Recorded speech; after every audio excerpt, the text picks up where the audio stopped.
ഒരു പ്രധാനപ്പെട്ട വാർത്ത, ഡൽഹി മുഖ്യമന്ത്രി അരവിന്ദ് കെജ്രിവാൾ പരാജയപ്പെട്ടിരിക്കുന്നു.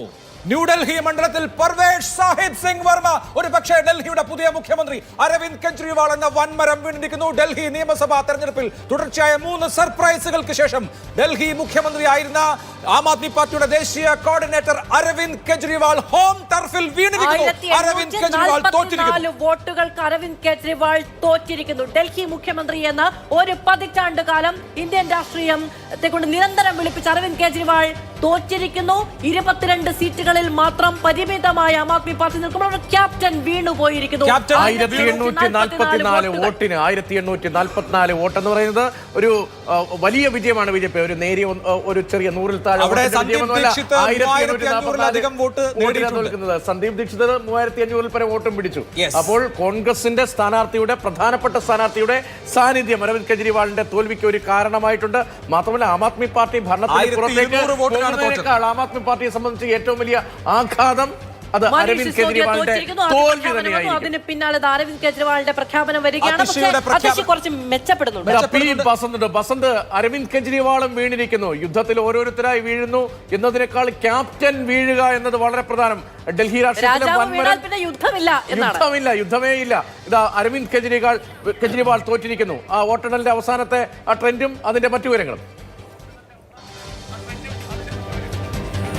രതീഷ്, ഇതൊരു കാവ്യനീതി എന്ന് വേണമെങ്കിൽ പറയാം. ഒരു മണ്ഡലത്തിൽ, ന്യൂഡൽഹി മണ്ഡലത്തിൽ ഷീലാ ദീക്ഷിതിനെ പരാജയപ്പെടുത്താൻ അരവിന്ദ് കെജ്രിവാൾ ഉപയോഗിച്ച ന്യായങ്ങൾ അഴിമതിയായിരുന്നു.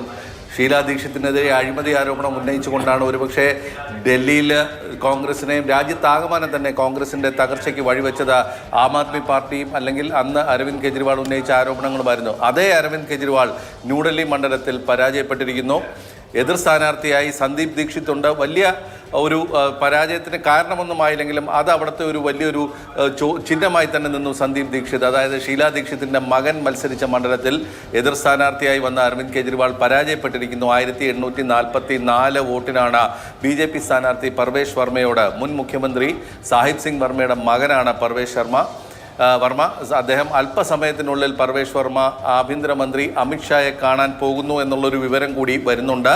അതായത് ഇനി അടുത്ത ഭാവി മുഖ്യമന്ത്രിയായി പർവേഷ് വർമ്മയെ ഉയർത്തിക്കാട്ടാൻ BJP തയ്യാറാകുമോ എന്നുള്ളതാണ് കണ്ടറിയേണ്ടത്. ഒരുപക്ഷെ സ്വാഭാവികമായി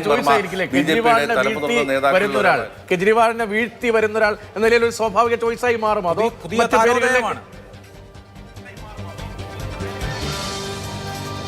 BJPയെ സംബന്ധിച്ചിടത്തോളം നിരവധി ആൾക്കാർ അവരുടെ മുന്നിൽ ഇപ്പോൾ ജയിച്ചവരിൽ തന്നെ ഉണ്ട്. വിജേന്ദർ ഗുപ്തയുണ്ട്, ആം ആദ്മി പാർട്ടിയിൽ നിന്ന് മാറി വന്ന കൈലാഷ് ഗെഹ്ലോട്ട് ഉണ്ട്. അങ്ങനെ നിരവധി പേർ വിജയിച്ചവരുടെ കൂട്ടത്തിലുണ്ട്. പക്ഷേ പർവേഷ് വർമ്മ ഒരു സിമ്പലാണ്. അതായത് അരവിന്ദ് കെജ്രിവാളിനെ പരാജയപ്പെടുത്തിയ വ്യക്തിയാണ്. ഔട്ടർ ഡൽഹിയിൽ നിന്നുള്ള മുൻ MP ആയിരുന്നു. സാഹിബ് സിംഗ് വർമ്മയുടെ മകനാണ്.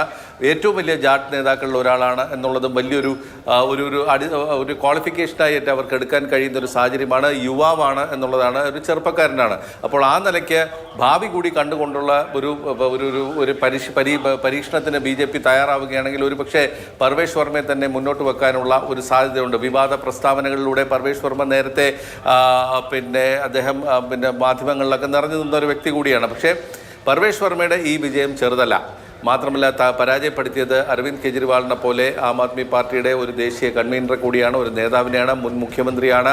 അപ്പോൾ ഇത്തരം സാഹചര്യങ്ങളൊക്കെ നിലനിൽക്കുന്ന ഒരു സാഹചര്യത്തിൽ പർവേഷ് വർമ്മയ്ക്കുള്ള സാധ്യതകൾ വളരെ കൂടുതലാണ്. അദ്ദേഹം അല്പസമയത്തിനകം ആഭ്യന്തരമന്ത്രി അമിത്ഷായെ കാണുന്നു. ചിലപ്പോൾ ഒരു വിജയിച്ചതിന് ശേഷമുള്ള ഒരു സാധാരണ ഒരു സന്ദർശനം മാത്രമാകാം. പക്ഷേ അതിലെന്തെങ്കിലും അതിനപ്പുറത്തേക്ക് മാറി എന്തെങ്കിലും രാഷ്ട്രീയം അതിൽ ഉണ്ടോ എന്നുള്ളതാണ് കണ്ടറിയേണ്ടത്. ഏതായാലും BJPയുടെ മുഖ്യമന്ത്രിയെ ദേശീയ നേതൃത്വം തീരുമാനിക്കുമെന്നാണ് അല്പസമയം മുമ്പ് സംസ്ഥാന അധ്യക്ഷൻ വിജേന്ദ്ര സച്ദേവ പറഞ്ഞിട്ടുള്ളത്. അപ്പോൾ അത് തീരുമാനിക്കുന്നത് അമിത്ഷായും നരേന്ദ്രമോദിയും തന്നെ ആയിരിക്കും എന്നുള്ളതാണ്. ഇന്ന് വൈകിട്ട് 7:30 മണിക്ക് ഡൽഹി നരേന്ദ്രമോദിയുടെ ഒരു വലിയ റിസപ്ഷൻ നമ്മൾ കാണാനിരിക്കുന്നത്. പർവേസ് സാഹിബ് പുതിയ ഒരു താരോദയമായി ഇന്ത്യൻ രാഷ്ട്രീയത്തിൽ, ഡൽഹി രാഷ്ട്രീയത്തിൽ അരവിന്ദ് കെജ്രിവാളിനെ വീഴ്ത്തിയ ജയൻ കില്ലർ.